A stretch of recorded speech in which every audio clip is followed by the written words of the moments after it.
Hello, David Charlesworth here with my thought for the day.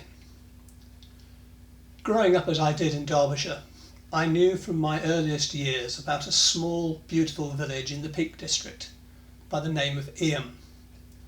Now, Eam is still known locally as the Plague Village, some 350 years after it was struck down by a flea-infested bale of cloth sent from London to the local tailor.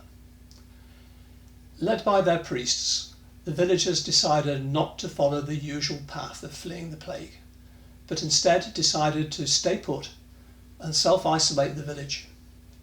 Nobody was allowed in or out.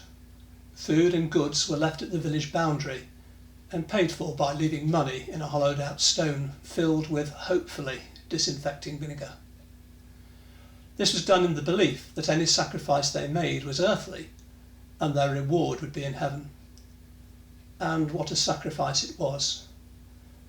260 dead out of a population estimated at anything between 350 and 800 during that year-long outbreak. They included the priest's wife. As we deal with the current less drastic pandemic, this memory of Ian has always been in my mind because at times we have seen real fear about the potential outcomes, which, let's face it, can be severe up to death. Yet, as Christians, we are promised eternal life. So why do we appear so afraid of death on earth? We are, after all, the resurrection people. 40 years ago, as an atheist, I asked God, if you exist, why should I believe? And that night I received the answer as I awoke from a perfect dream rendition of an anthem from Stainer's Crucifixion. Many of you will know it better as the famous passage from John's Gospel. For God so loved the world that he gave his one and only Son, that whoever believes in him shall not perish, but have eternal life. Eternal life is a core reality of our faith.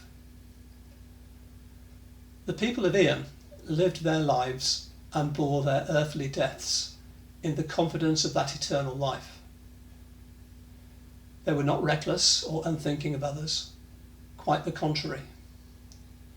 My prayer is that as we move to the nation relaxing some of the current restrictions, that as a church we too will not be reckless, but equally we will not appear to be fearful as we live and organise our earthly lives in the confidence of eternal life.